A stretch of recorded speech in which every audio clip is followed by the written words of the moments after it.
বাঙালিরা এখন ভাত মাছ বাদ দিয়ে কেক আর পুডিং খেয়ে থাকে। তো কেক নিয়ে এত পরিমাণে হইচই, পুডিং নিয়ে এত পরিমাণে হইচই। আমি হচ্ছে কেক আর পুডিং অনেক দিন বানিয়েছিলাম, কিন্তু আমি শেয়ার করব করব বলে হচ্ছেই না। তো রীতিমধ্যে কিন্তু আমি ভয়েস দিতে বসে গিয়েছি। আজকে ভিডিওটা আপনাদের সামনে উপস্থাপন করব।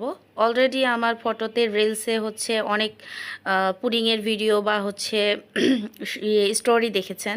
তো যাই হোক, পুডিংটা অনেক দিন বানিয়েছিলাম, যেহেতু একটু লং ভিডিও, কথা বলতে হবে বেশি, তো এই জন্য একটু সময় নিয়ে চাচ্ছিলাম যে আপনাদের সঙ্গে শেয়ার করার জন্য। তো এখানে আধা কেজি দুধ জাল দিয়ে খুব সুন্দরভাবে কমিয়ে নিয়েছি। তারপরে 2টা ডিম দিয়ে পুডিং বানাবো, আর এতটা মজা হয় আমার হাতে পুডিং।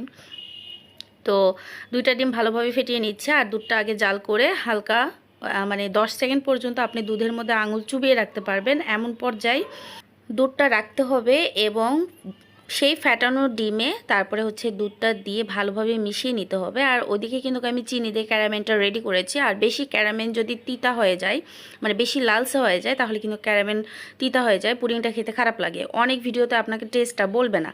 তো অনেকে রান্না করে পুডিং, খুবই সহজ একটা রেসিপি, সবাই হচ্ছে বাসায় ট্রাই করে। তো বা রান্না অনেকে জানে, তো ভাবলাম যেহেতু ভাইরাল একটা রেসিপি আমিও একটু ট্রাই করি। তো এখানে ফুটন্ত গরম পানির উপরে একটা স্ট্যান্ড বসিয়ে সুন্দরভাবে মানে চাপায় রেখে দিয়েছি। প্রায় 20 মিনিট জাল করে নিয়েছি, আর আমার একদম রান্না হয়ে গেছে। পরে ফ্রিজে রেখেছিলাম, নর্মাল ফ্রিজে রেখেছিলাম প্রায় 15-20 মিনিট।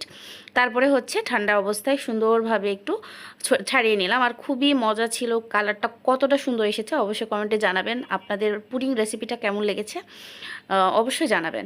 আর আজকে ভিডিওটা যদি ভালো লেগে থাকে, রেসিপি যদি আপনাদের কোনো উপকারে আসে, অবশ্যই একটি লাইক, শেয়ার, কমেন্ট করে পাশে থাকবেন। আর এতটা সফট আর এতটা সুন্দর আর এতটা মজা হয়েছিল, টেস্টের দিক থেকে কি বলবো, জাস্ট ওয়াও। তো আজকের ভিডিও এই পর্যন্ত, দেখা হচ্ছে নেক্সট ভিডিওতে। যারা ফলো করেন নাই, সাবস্ক্রাইব করেন না, অবশ্যই সাবস্ক্রাইব করে পাশে থাকবেন।